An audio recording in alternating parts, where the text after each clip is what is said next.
jauh-jauh pada mau berkumpul untuk belajar firman Tuhan.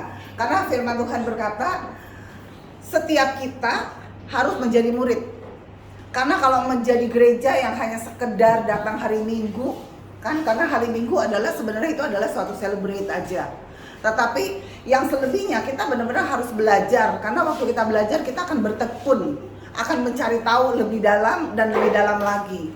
Jadi keberadaan ibu-ibu, bapak-bapak yang luar biasa, sehingga di tengah minggu mau berkumpul, tempat yang jauh luar biasa. Artinya pasti diberkati. Amin. Karena berkat Tuhan, karena berkat Tuhan ada di perkataan. Nah, perkataan Tuhan ada di dalam firman. Nah, jadi semakin kita mengkonsumsi perkataannya Tuhan, kita semakin menerima banyak dan lebih banyak lagi berkatnya Tuhan. Dan berkat Tuhan itu bukan masalah uang aja.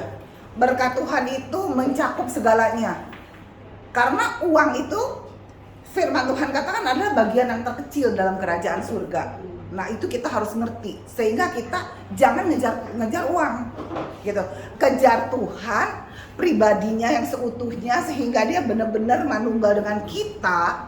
Yang lain kita dapat semuanya, kita mendapatkan utuh gitu. Nah, jadi puji Tuhan kalau teman-teman semua di tempat ini berkumpul mencari Tuhan, karena kita semua ini kawan sekerja Allah. Kalau saya saat ini berdiri di sini bukan saya lebih hebat, ya, tapi kita saling berbagi anugerah apa yang sudah bekerja di dalam kehidupan kita, gitu. Jadi puji Tuhan, kebetulan malam hari ini saya yang berada di mimbar ini untuk berbagi kebaikan Tuhan, berbagi anugerah Tuhan yang Tuhan berikan kepada saya. Saya percaya setiap saudara-saudara akan menjadi pemimpin dan akan menjadi pribadi-pribadi yang penuh anugerah, yang akan berbagi anugerah ke orang lain. Karena orang yang belajar pasti mereka akan mencari kebenaran firman yang mereka pelajari untuk mereka mengajarkan orang lain. Ya, dan saya percaya, bukan percaya aja, saya berdoa semua menjadi pengajar supaya banyak anak-anak Tuhan bukan hanya sekedar datang ke gereja, tetapi semua dimuridkan. Dan saudara-saudara yang ada di tempat ini menjadi pengajar semua dan menjadi memiliki murid-murid. Puji Tuhan, mari kita satukan hati, kita berdoa dulu.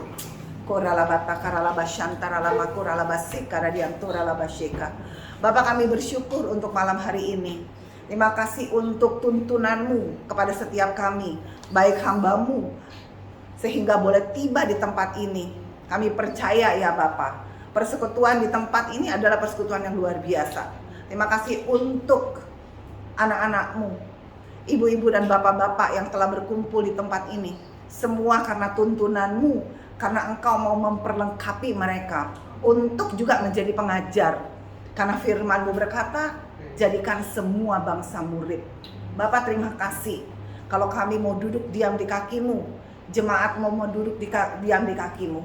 Biar pengurapan-Mu ya Bapak mengajar mereka, sehingga mereka menangkap isi hati-Mu, menangkap kebenaran yang memerdekakan, menangkap semua perkataan-perkataan berkat-Mu, agar mereka diperlengkapi untuk diberkati. Urapi hamba-Mu juga ya Bapak, sehingga hikmat ilahi dan perkataan berkat yang daripadamu yang boleh mengalir di mulut bibir ini ya Bapa, supaya impartasi terjadi di dalam nama Tuhan Yesus. Bukan kuat, bukan gagah kami, tetapi semua karena anugerah. Oleh sebab itu kami bersyukur ya Bapa untuk persekutuan kami malam hari ini. Kami berkati pasukan malaikat-Mu yang melayani kami, dan kami tolak setiap panah-panah api si iblis. Semua kuasa-kuasa yang mau mencuri kebenaran firman-Mu kami patahkan, kami tolak dalam nama Tuhan Yesus. Tempat ini menjadi tanah yang subur untuk ditanami kebenaran, dan mereka yang mendapatkan kebenaran, mereka akan mengalami kemerdekaan, mengalami kesembuhan, mengalami kepemulihan, mengalami berkat melimpah, sukacita, damai sejahtera. Terima kasih Bapa, di dalam nama Yesus. Haleluya, amin. Ini firmannya nih, temanya agak berat. Sampai saat ada yang punya Alkitab, saya nggak bawa Alkitab lagi, tapi nggak apa-apa pakai HP aja. Gadget. Nah, jadi di sini judulnya tujuan dari iman yang menyelamatkan. Nah, di penjabaran di buku, ya kan, yang dijabarkan adalah yang dimaksud daripada iman yang menyelamatkan bukan hanya sekedar selamat dari hanya sekedar dari sepotong ataupun sepotong, hanya sekedar. Tetapi keselamatan yang Tuhan berikan, tujuan dari keselamatan yang Tuhan berikan kepada kita adalah mendapatkan Yesus seutuhnya. Mendapatkan Yesus sepenuhnya, bukan hanya sepenggal-sepenggal. Gereja agamawi, ya kan? Kita nggak menghakimi ya, kita nggak boleh menghakimi ya, kita belajar. Tetapi kan kita sudah melewati, di mana kita melewati gereja-gereja, di mana kita kadang-kadang kok merasa ada yang kurang. Karena ternyata ngajarnya tuh cuma separoh-separoh.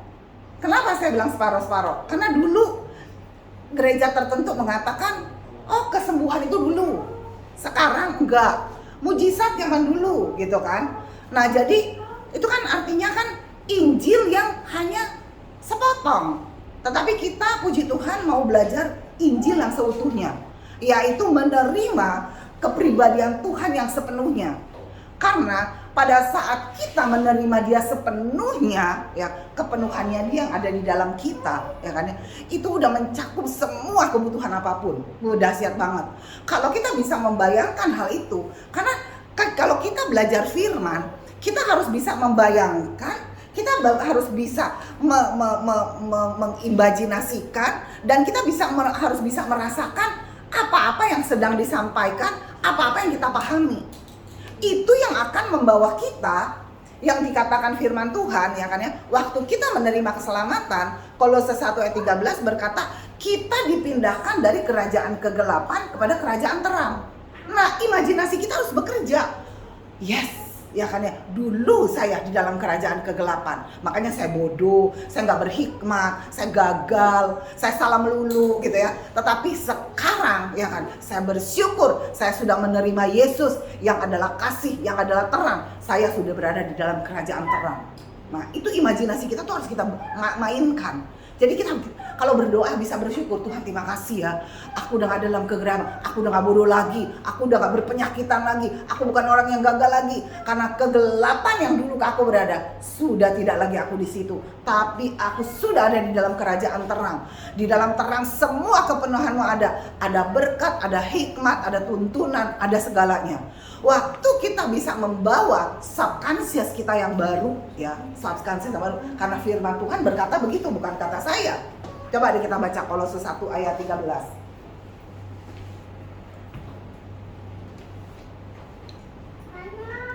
Imam bisa bacain, Mam?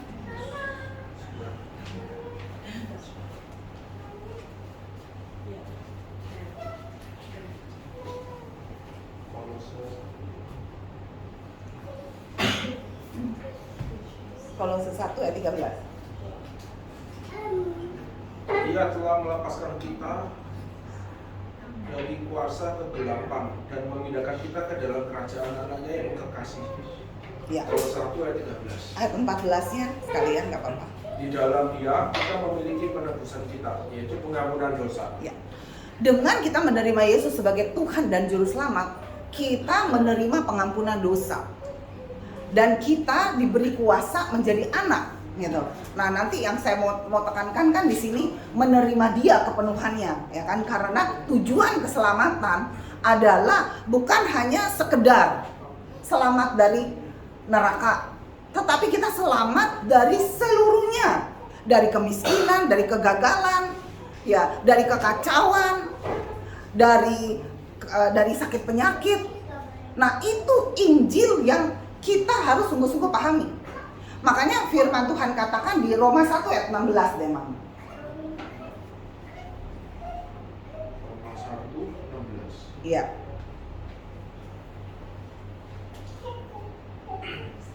Sebab aku mempunyai keyakinan yang kokoh dalam Injil, karena Injil adalah kekuatan Allah yang menyelamatkan setiap orang yang percaya, pertama-tama orang Yahudi, tetapi juga orang Yunani. Ya. Jadi di sini jelas banget dikatakan, ya kan ya. Sebab Rasul Paulus berkata, sebab aku mempunyai keyakinan yang kokoh. Artinya keyakinan yang enggak main-main. Keyakinan yang sungguh-sungguh, keyakinan yang kokoh. Gua percaya banget gitu kan ya. Keyakinan dalam Injil. Injil itu kabar baik. Injil ini adalah firman Tuhan. Firman Tuhan itu adalah perkataan Tuhan yang menyelamatkan, perkataan Tuhan yang menyembuhkan, yang berkata oleh bilur-bilur Tuhan Yesus, kamu udah sembuh. Dan waktu kita percaya kepada Injil yang adalah perkataan Allah, yang mengandung kuasa Allah, yang kata, saya sudah sembuh, kita pasti sembuh. Kalau kita belum sembuh, kenapa kita mesti terus menerus bertekun sampai kita sembuh? Kenapa? Karena di jiwa kita masih banyak kebimbangan, ketakutan, kecemasan, nggak yakin. Kita bertekun supaya semua gangguan-gangguan ketidakyakinan, bayang-bayang maut, kadang-kadang kita percaya, terima kasih Tuhan engkau sudah menyembuhkan aku. Tapi nanti imajinasinya, jangan-jangan gue sakit kanker. Soalnya kok kenapa gejalanya kayak begini ya. Terus kadang-kadang lebih parah lagi nih orang-orang, dia cari deh di Google, ini gejala ini apa ya gitu kan. Makin nyari, setannya makin seneng. Kenapa ya kan ya? Dia kasih lagi gejala yang lain. Iblis bekerja di perasaan loh, termasuk simptom. Makanya saya sekarang mau simptom apapun, no, bilur-bilur Tuhan Yesus sudah menyembuhkan saya. Saya tidak menghiraukan si simptom apapun juga, gitu. Karena simptom yang ada di mana iblis bekerja. Makanya kalau kita nih orang Kristen, hidupnya nih pakai perasaan gitu loh. Bentar-bentar mudi, ya kan ya. Terus nggak nyaman, nggak enak. Terus dengar sedikit yang begini-gini, rasanya gini. Itu orang Kristen yang mudi. Dan kalau kekristenan yang kayak gitu, itu gampang banget dikerjain sama iblis. Kenapa? Karena iblis bekerjanya tuh di perasaan. Simptom aja di tempat dia bekerja, ya kan ya. Nah kalau kita udah ngerti kebenaran firman Tuhan, dan kita udah nggak main di area itu, udah nggak ada pijakan buat iblis. Karena artinya kita udah menang. Kita udah di area di mana kita menginjak dia. Nah perlunya kita belajar kebenaran firman Tuhan untuk kita masuk dari satu level ke level yang lain dan sungguh-sungguh hidup di dalam kemenangan. Nah inilah keselamatan yang Tuhan mau, ya kan ya. Inilah yang namanya iman yang menyelamatkan bukan hanya dalam satu segi, dalam semua segi. Janji Tuhan iya dan amin. Firman-Nya bilang apa? Hidup di bumi seperti di surga. Ya kan? Kalau kita nggak percaya, kita nggak akan ngalamin. Tapi mari semua kita belajar percaya. Saya bisa hidup di bumi seperti di surga. Ayo kita ngomong rame-rame, biar setannya takut. Karena kita harus menjadi orang-orang yang hidup di bumi seperti di surga. Ayo kita ngomong. Tuhan Yesus bilang, aku bersyukur. Aku telah ditebus oleh darah Yesus, menjadi milik Tuhan, sehingga aku bisa hidup di bumi seperti di surga. Karena itu yang engkau inginkan dalam hidupku. Karena iman kepada Yesus menyelamatkan aku. Aku diselamatkan dalam segala area kehidupanku, sehingga aku hidup di bumi seperti di surga. Amin. Kalau kita percaya, kita mesti mulai berkata-kata. Kadang waktu kita baru berkata-kata, belum tentu seperti apa yang kita udah ngomong. Tetapi perkataan kita, iman kita akan mengikuti kita. Itu cara kerjanya kerajaan Allah, ya kan? Kalau dunia lihat dulu baru percaya, tapi firman Tuhan percaya dulu, melangkah, kuasanya ngikut. Saya berani ngomong karena saya banyak banget hal yang saya alami berdasarkan percaya dan saya melangkah di situ kuasa Tuhan bekerja. Kemarin ini berapa hari yang lalu ya? Saya diajak hari Minggu. Saya ada jadwal pelayanan sama teman saya Bu Astri.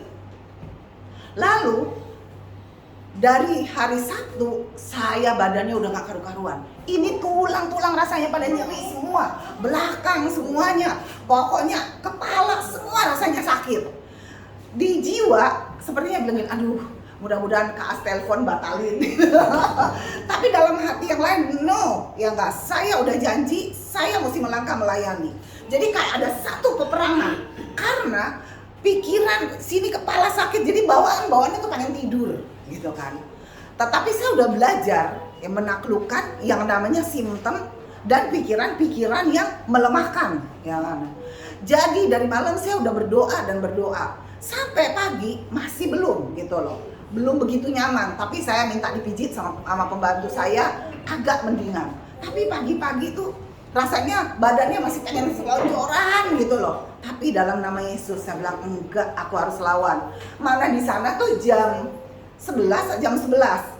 Tapi Kak As bilangnya jam 10. Terus bilangnya Jen, jauh ya, Tangerang katanya gitu. Jadi aku jemput kamu jam 8:30. Lah saya kan mesti bangun pagi-pagi gitu, siap-siap. Dengan badan yang benar-benar pengennya dibawa tidur, saya melangkah. Saya bilang, iblis, dalam nama Tuhan Yesus aku tolak engkau dalam nama Yesus. Pokoknya aku harus pergi bersaksi.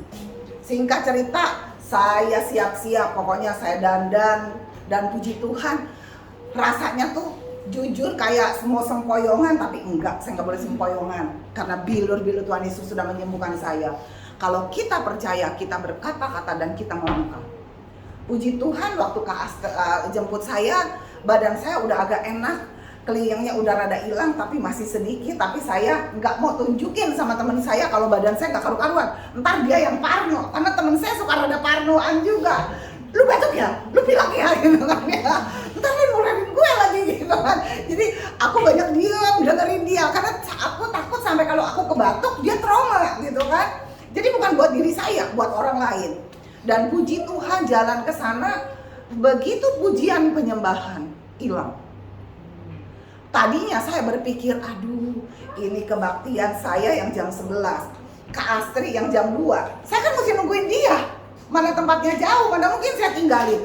Bisa gak nih gue kuat gak nih sampai jam 4? Karena rasanya badan udah mau rontok, udah mau rasanya pengen tidur. Tapi begitu kita melangkah, Tuhan tuh luar biasa. Makanya mengikuti cara Tuhan, percaya, bertindak, kuasanya mengikuti. Akhirnya waktu saya selesai pelayanan, saya seger, udah mau jam berapa aja terserah deh. Akhirnya pulang dari sana saya tungguin teman saya Bu As yang pelayanan yang jam 2 sampai jam 4 kita selesai gereja. Dia ngajakin makan dulu, besok anaknya, pulangnya akhirnya sampai malam. Dan sesudah itu puji Tuhan saya sehat luar biasa. Kalau saya ngikutin badan saya, lalu saya biarin badan saya tergeletak, kata mama saya gini, untung Nana pergi. Kita orang Manado kan, jadi mama saya kadang-kadang ngomongnya campur-campur Manado. Untung Nana pergi, kalau Nana nggak pergi Nana mungkin so tidur terus Nana sampai malam, katanya gitu. Jadi iman tanpa perbuatan mati. Tapi waktu kita mulai praktek firman, praktek melangkah dengan iman, kuasa Tuhan itu nyata lo bekerja. Itulah yang namanya keselamatan yang terwujud secara nyata secara jasmani dalam hidup kita. Dan itu yang Tuhan mau setiap kita alami. Makanya pelajaran ini udah pernah belum dikasih pelajaran Life Foundation? Belum. Mestinya penting sekali, Bang. Karena pelajaran Life Foundation, ya kan, itu ada 6 pelajaran, ya kan ya. Mungkin sesudah ini kamu kasih itu. Memahami kasih Tuhan, baru kedua tatanan rohani. Karena itu adalah fondasi kekristenan kita. Karena waktu kita memahami kasih Tuhan, kita mudah percaya sama Dia dan kita akan mudah juga mentaati. Karena kalau kita nggak percaya, ya kan, kita agak ragu-ragu, kita akan nggak begitu berani loh melangkah. Tapi waktu kita tahu betapa lebar dalam kasih Tuhan, dan Dia adalah pribadi kasih yang luar biasa, yang merindukan, yang menginginkan kesembuhan, berkat, dan segala yang Dia sudah lakukan di kayu salib yang Dia sudah berikan sama kita untuk kita alami. Kalau kita membangun pengenalan akan kasih Tuhan, kita akan mudah mempercayai firman Tuhan, dan dalam keadaan apapun kita akan berani melangkah. Makanya memahami kasih Tuhan adalah suatu fondasi yang utama di dalam kehidupan Kristen. Kita harus bukan hanya sekedar tahu, bahkan kita harus membangun. Membangun seperti suami istri membangun, aku sayang kamu loh Pak, gitu kan ya. Bah suami juga bilang, ya aku sayang kamu, buktinya aku begini, gini kan, suami istri komunikasi kan. Kita pun sama Tuhan begitu. Supaya terbangun ya, rasa cinta kepada Tuhan, dan kita juga merasakan bagaimana Tuhan mengasihi kita dan mencintai kita. Dan kalau bukan kita yang membangun, nggak bisa. Makanya memahami kasih Tuhan itu penting banget. Ini sih tambahan ya, sorry ya. Soalnya itu penting banget. Karena itu saya waktu belajar Life Foundation yang tema itu, wah rasanya wow gitu loh, kayak diperkokoh, diperkuat. Terus semakin giat saya mempraktekkan. Misalnya, Tuhan aku mau melihat kasih-Mu kau nyatakan. Tuhan pokoknya hari ini kasih-Mu aku mau lihat. Dan kalau kita minta Tuhan menyatakan kasih-Nya dalam hidup kita, Dia akan memperlihatkan. Dan setiap kali kita melihat kasih-Nya dinyatakan, iman kita ya kan ya, mengenal kasih Tuhan betapa lebar, dalam, tinggi, luas itu terbangun. Dan semakin terbangun, kita akan mudah mempercayai setiap firman Tuhan. Benar, ini yang saya alami, ya kan? Makanya saya mau praktek gitu.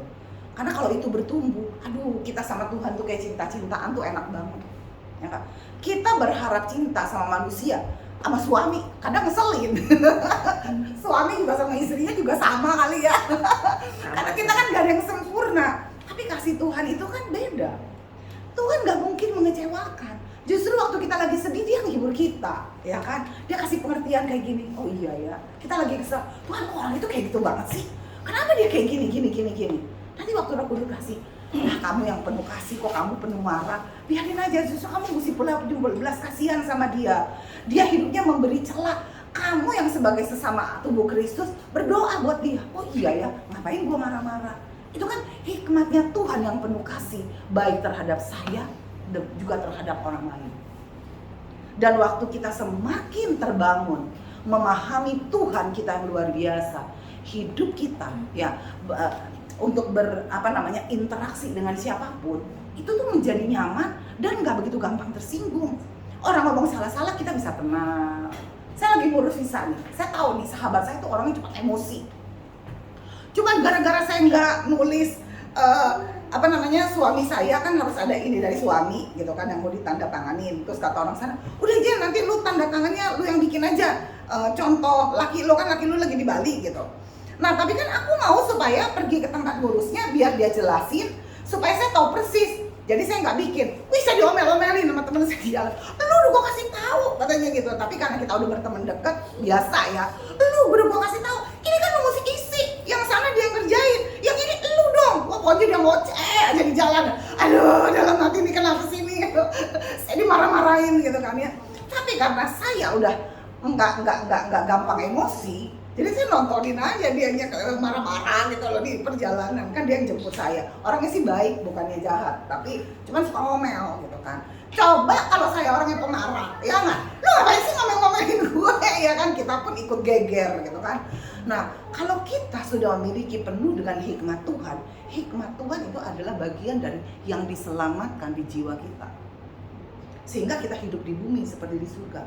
Orang pemarah, ya nggak? Hidupnya kayak neraka loh. Bawaan kesal, sininya gitu kan, gak enak. Tapi kalau kita sabar, orang marah kitanya bengong gitu loh. Sampai kadang-kadang gini loh, ini gue bego apa-apa ya. Kadang-kadang dimarahin orang kok diem gitu loh.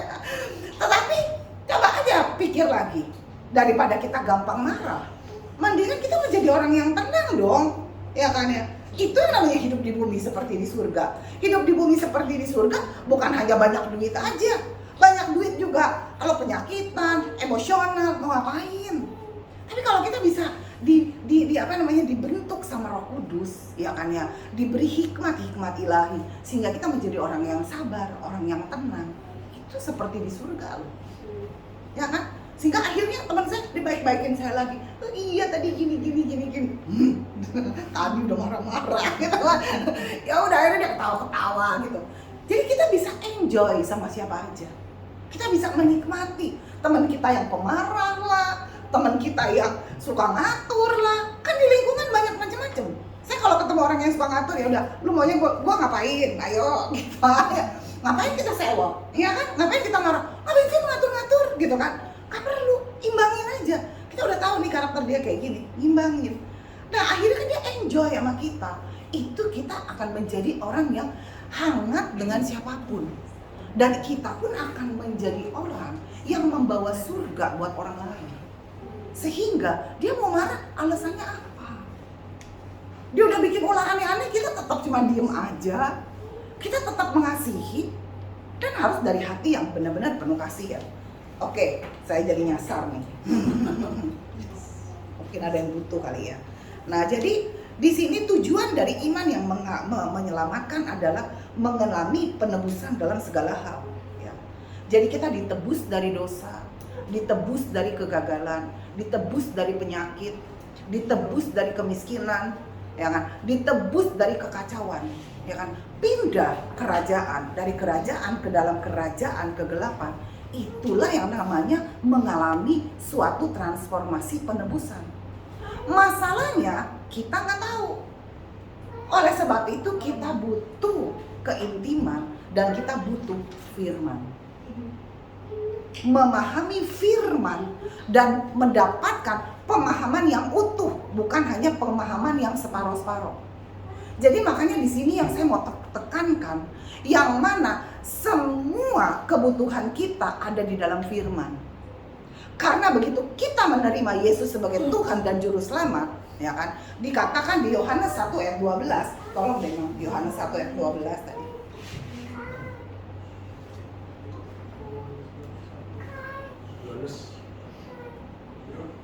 Yohanes 1 ayat 12.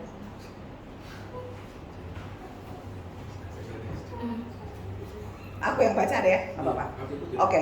Tetapi semua orang yang menerimanya diberinya kuasa supaya menjadi anak-anak Allah, yaitu mereka yang percaya dalam namanya. Ya. Jadi semua kita yang telah menerima Yesus, ya kan, kita diberi kuasa untuk menjadi anak, ya kan. Kita menjadi seperti Yesus. Kan kadang-kadang, masa sih gua kayak Yesus? Iya. Firman Tuhan lain katakan, ya kan? Kita segambar dan serupa dengan Dia. Karena pada awal penciptaan memang keberadaan kita seperti itu. Baca Kejadian 1 ayat 26. Kejadian 1 ayat 26, saya bacakan aja biar cepat ya. Ya, berfirmanlah Allah, baiklah kita menjadikan manusia, kita manusia, ya kan ya, menurut gambar dan rupa kita, ya kan ya.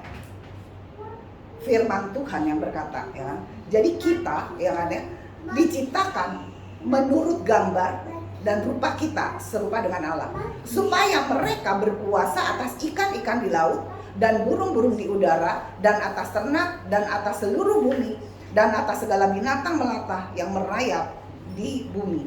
Kita diciptakan serupa dan segambar dengan Allah, ya kan ya. Jadi kita waktu menerima Yesus, kita diberi kuasa menjadi anak karena Yesus anak Allah. Artinya penciptaan dulu waktu kita diciptakan pada awal penciptaan serupa segambar dengan Allah, kan tadinya dirusak sama iblis. Kita terjual kepada iblis. Gambar diri kita, ya kan ya, jati diri kita hancur semuanya. Makanya dikatakan dunia di bawah kuasa si jahat dan kita ada di dalam kendalinya si iblis. Makanya kita ada di dalam kerajaan kegelapan yang tadi di Kolose 1 ayat 13. Tetapi karena kebaikan Tuhan, karena begitu besar kasih Allah akan dunia ini, Dia berikan Yesus, ya kan. Waktu kita menerima Yesus, ya kan, kita dijadikan benar, kudus, dijadikan kembali serupa segambar dengan Allah. Kita kembali menjadi seperti Adam pada waktu diciptakan. Kalau kita tidak mengerti keberadaan kita yang baru seperti itu, karena rencana penebusan, rencana iman yang menyelamatkan, yaitu iman percaya kepada Yesus yang menyelamatkan dan menerima Dia sebagai Tuhan dan Juru Selamat, menjadi anak, kita nggak bisa bayangkan, kita nggak bisa, subconscious kita tidak menyadari, kita nggak akan menjadi orang-orang yang powerful.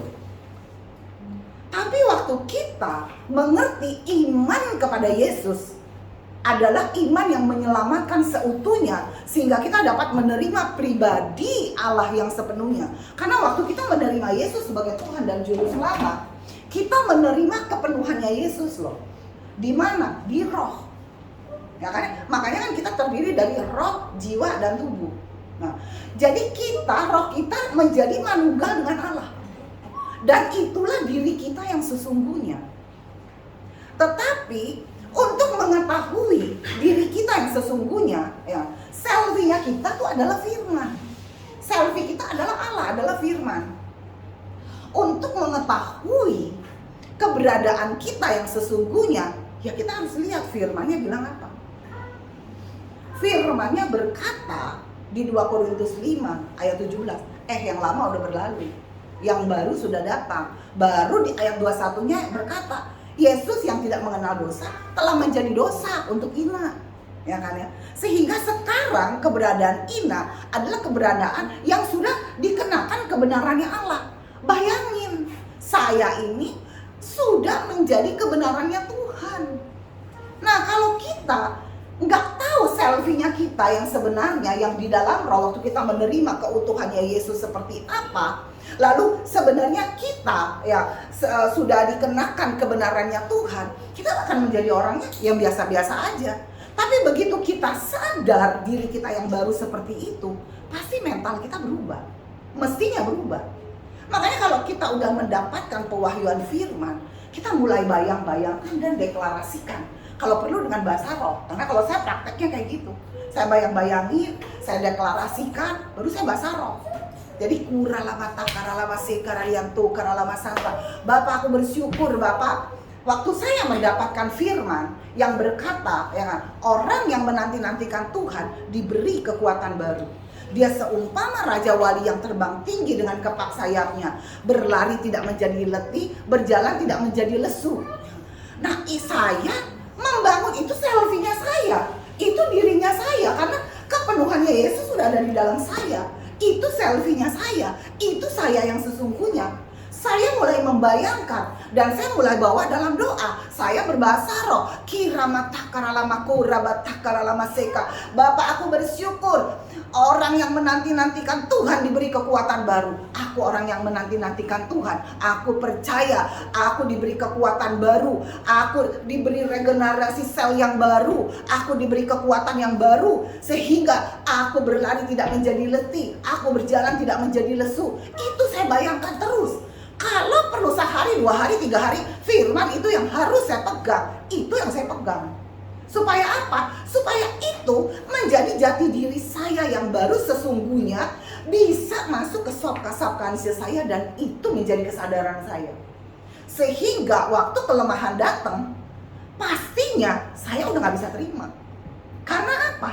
Kekuatan Tuhan yang saya percayai, yang menjadikan saya kuat, yang membuat ada regenerasi sel, itu sudah ada di dalam saya. Dan itu sudah menjadi manunggal dengan saya. Jadi waktu kayak mau lemes gak bisa.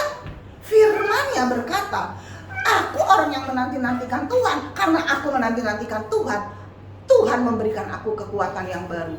Tuhan memberi aku regenerasi sel yang baru. Seluruh jaringan organ tubuhku setiap hari ada regenerasi sel. Dan saya terus berjalan, terus saya perkatakan, terus saya berkata-kata, sampai yang namanya mulai lemah-lemah itu gone. Begitulah caranya kita menolak setiap panah-panah api si iblis. Dan membangun selfie kita yang baru, membangun jati diri kita yang baru. Dan waktu semua itu terbangun, disitulah kita hidup tanpa ketakutan. Kenapa? Ya, karena kita tahu kekuatan kita dari mana. Di dalam kita, firman Tuhan katakan, roh yang membangkitkan Yesus dari antara orang mati ada di dalam kamu, ada di dalam setiap kita.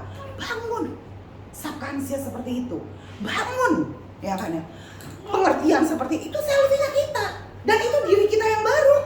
Karena kita telah menerima Yesus, kita telah menjadi anak, kita udah gak ada di dalam kerajaan gelap, kita ada di dalam kerajaan terang. Dan itulah diri kita yang baru.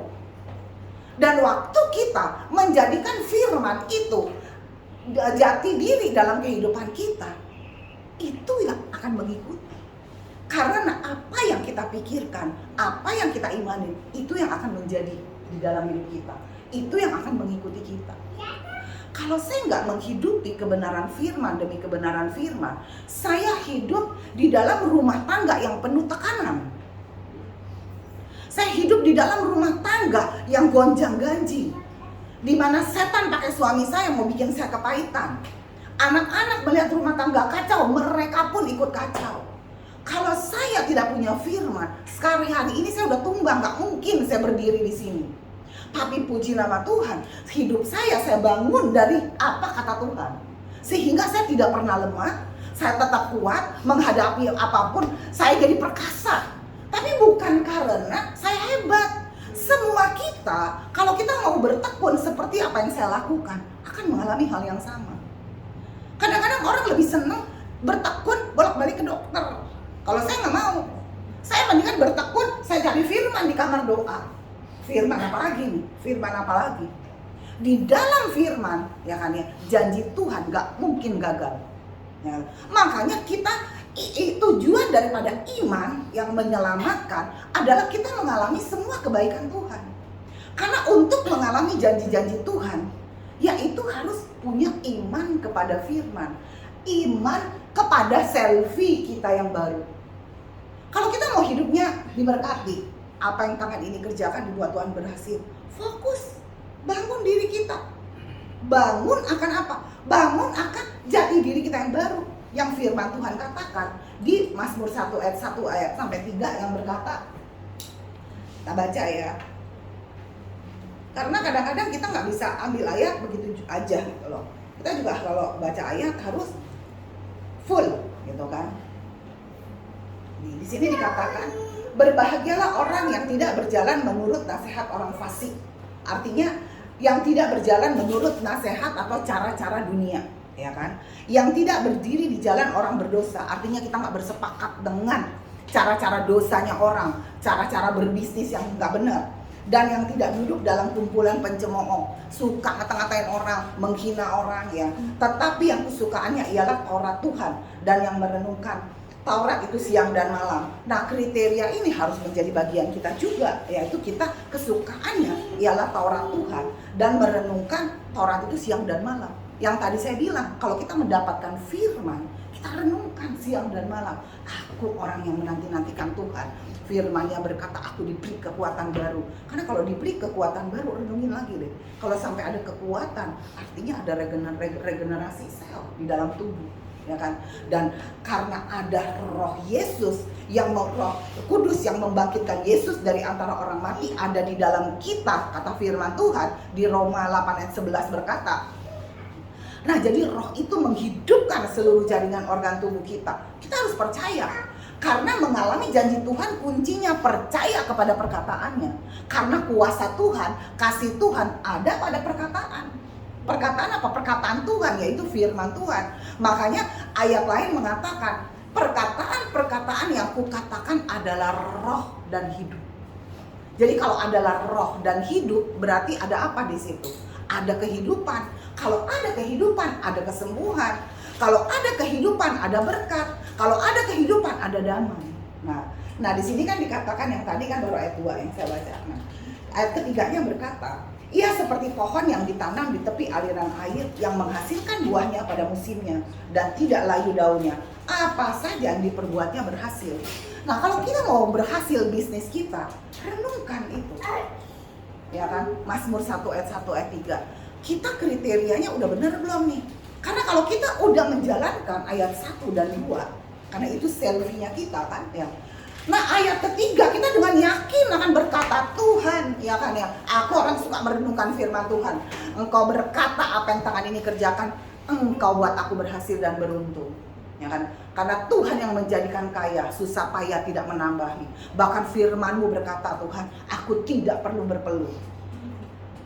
Orang Kristen, firman Tuhan bilang gak berpeluh. Kenapa nggak berpeluh? Karena kita udah nggak pakai kekuatan kita, tetapi kita memakai kekuatan firman, memakai kekuatannya Tuhan. Karena waktu kita mulai mempercayai firman Tuhan dan terus bertekun, melihat Tuhan, melihat firman, lihat deh, pasti ada promosi-promosi yang nggak kita sadari tiba-tiba datang. Tiba-tiba kita bisa ketemu orang si A, bisa tiba-tiba ada orang yang nawarin ini. Yang tadinya nggak pengen bisnis apa, ada aja yang gini. Lalu tiba-tiba muncul hikmat. Oh iya ya, kayaknya aku bisa bikin ini. Oh iya, aku bisa bikin itu. Sehingga akan berkembang. Dan di sanalah hikmat Tuhan bekerja.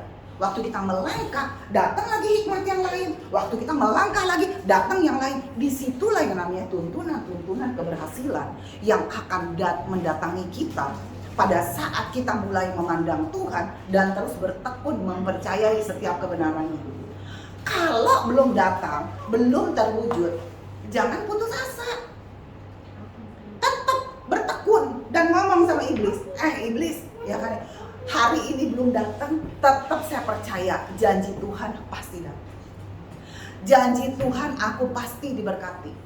Janji Tuhan yang berkata apa yang tangan ini kerjakan Tuhan buat saya berhasil dan beruntung, itu pasti terjadi. Saya mengalami penantian dari tekanan lalu berharap dengan janji Tuhan, dengan apa yang tangan saya kerjakan dibuat berhasil dan beruntung. Enggak seminggu, butuh bertahun-tahun juga. Karena apa? Saya perlu dibenahin hati saya, pola pikir saya, tindakan-tindakan saya yang gak benar, motivasi saya yang juga belum pas. Nah, jadi memang waktunya Tuhan adalah yang paling tepat dalam hidup kita. Yang penting kita terus membuat semua firman-firman itu berakar. Karena Tuhan mau iman yang menyelamatkan itu adalah iman untuk kita mengalami kepenuhan janji Tuhan, di mana kita bisa sehat, diberkati, kita penuh damai sejahtera, kita menjadi orang yang tenang, kita menjadi sabar. Dan itu semua udah ada di dalam kita, di dalam rohnya kita. Makanya saya bilang kita di sini perlu belajar life foundation, ya kan ya? Karena kita mesti tahu keberadaan roh kita seperti apa, supaya kita membuat rohani kita bertumbuh. Dan kita harus bertumbuh di mana, kita jadi lebih tahu gitu loh. Jadi kayak kita belajar sesuatu, kita harus tahu, oh ini gue nih dibenerin, oh yang di sini yang kurang. Kalau kita mengerti roh jiwa tubuh, kita akan menjadi lebih peka gitu loh. Dan kita jadi bisa tahu, oh nih kekurangan gue di sini nih, nggak bisa nih, gue udah harus beresin yang di sini, gitu loh. Jadi kita semakin mahir dalam segala hal. Karena iman yang menyelamatkan yang Tuhan inginkan di dalam kehidupan kita adalah kita mengalami Dia sepenuhnya. Dan kita hidup di bumi seperti di surga. Nah, di sini ada juga yang tadi saya catat adalah di Galatia 3 ayat 27. Galatia 3 ayat 27.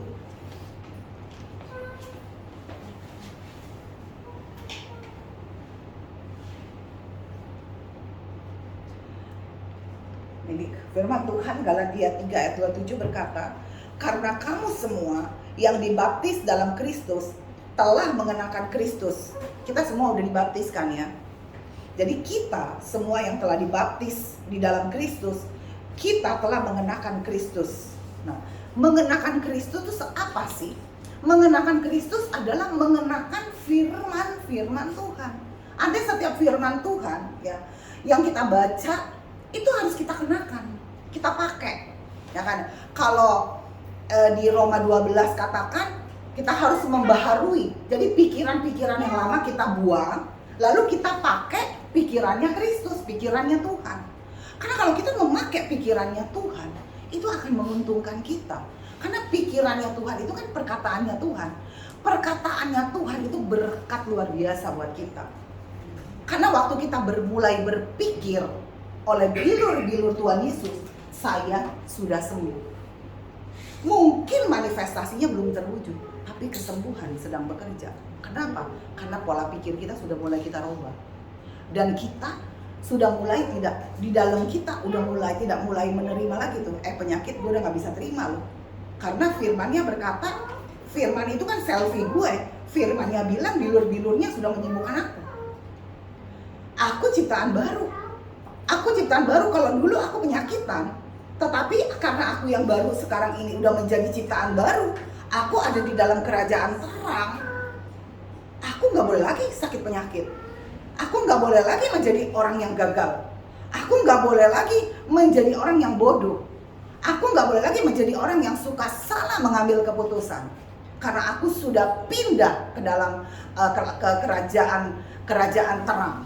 Nah, itu yang namanya kita mengenakan pikirannya Tuhan, pikirannya Kristus. Nah, pikiran-pikirannya Tuhan yang seperti itu, kalau kita terus membekali, kita makan. Karena kalau kita makan firman, artinya kita mengkonsumsi hidupnya Tuhan, mengkonsumsi perkataannya Tuhan.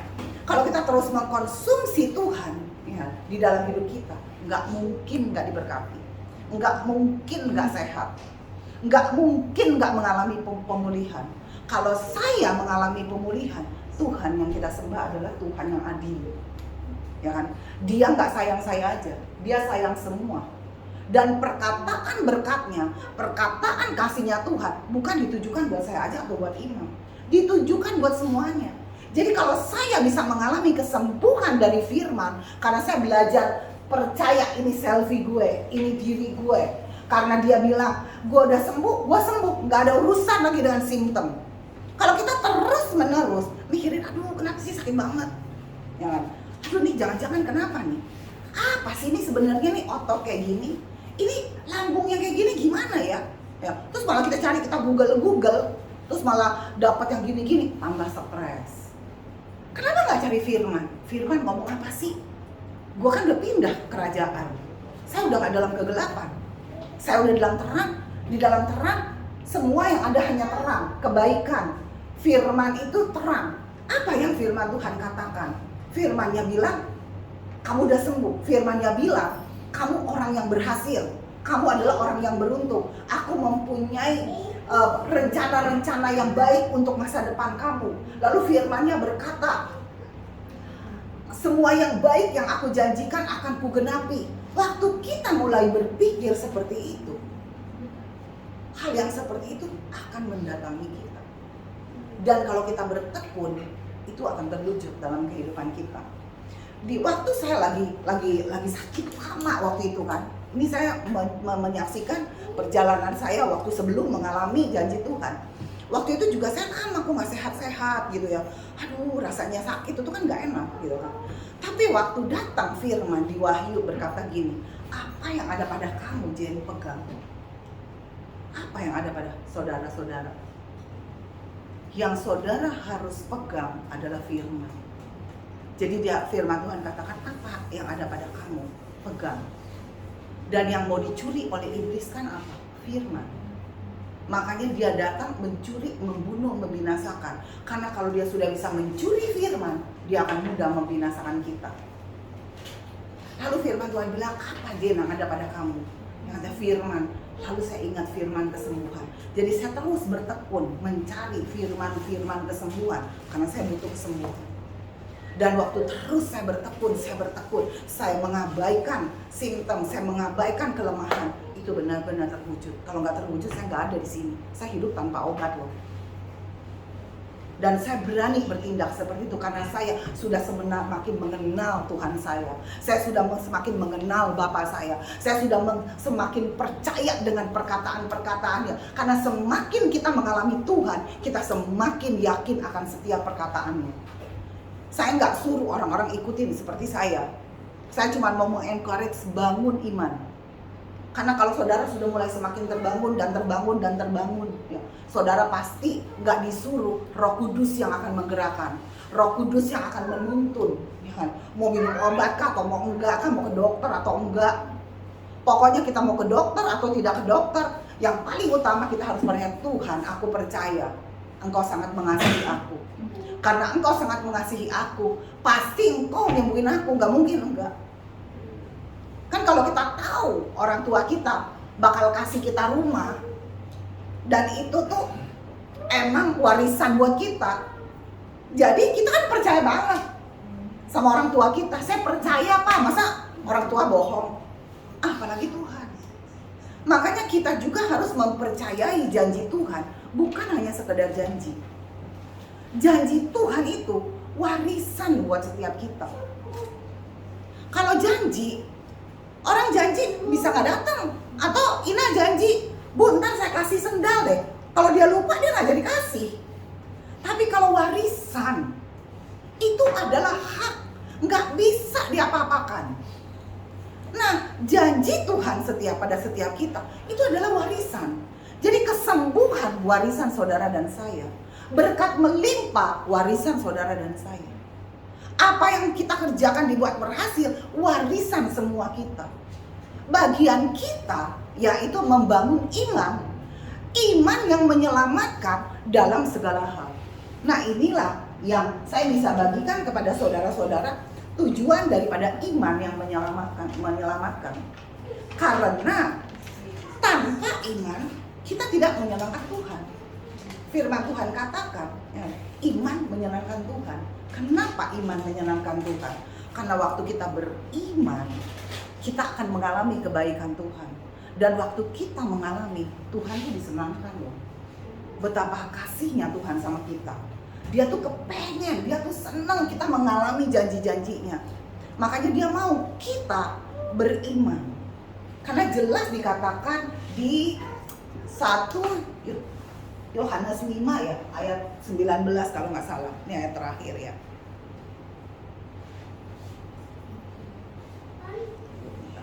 Yohanes 5 ayat 19 ya.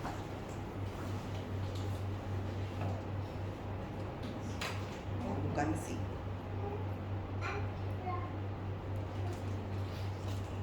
Maaf, saya nggak dapat. Lupa nama ayatnya. Pokoknya firman-Nya berkata, iman mengalahkan dunia. Dunia tuh berbicara tentang apa? Penyakit, kegagalan, kekacauan. Semua itu hanya bisa kita taklukkan dengan iman kepada firman. Iman kepada firman mengalahkan semua itu. Sehingga kita akan sungguh-sungguh bisa mengalami hidup di bumi seperti di surga. Setiap kita bisa mengalami kesembuhan yang mungkin kata dokter mustahil, tapi bagi orang percaya tidak ada yang mustahil. Karena itu warisan saudara dan saya. Puji Tuhan, Tuhan Yesus memberkati kita semua. Kalau mau ada yang tanya, silakan. Mungkin mau apa?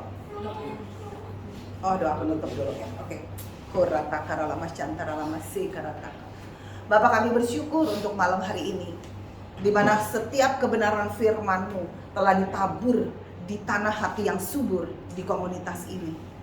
Bapak, aku berdoa pengurapan-Mu mengajar mereka sehingga mereka menangkap setiap kebenaran firman-Mu yang adalah kasih-Mu yang menyelamatkan mereka dan juga mau menyembuhkan mereka, mau memberkati mereka. Biar itu tertanam menjadi subconscious yang baru untuk mereka sungguh-sungguh menghayati keselamatan yang telah Engkau berikan kepada mereka. Sehingga mereka sekadang boleh sadar kalau mereka berada di dalam kerajaan terang. Dan Engkau senantiasa mau menuntun mereka mengalami kebaikan-Mu, sehingga mereka boleh hidup di bumi seperti di surga.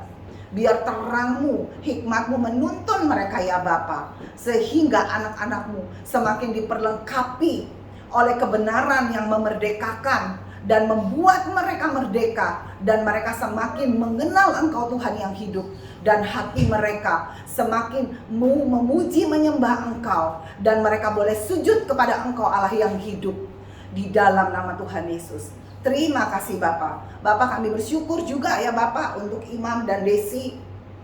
Terima kasih untuk tempat ini yang telah menjadi rumah roti, di mana kebenaran-kebenaran-Mu disajikan sehingga jiwa-jiwa boleh memakan firman, memakan hidup-Mu ya Bapa, yang membuat mereka perkasa di bumi, yang membuat mereka menjadi pemenang. Terima kasih Bapa, di dalam nama Tuhan Yesus. Haleluya. Amin.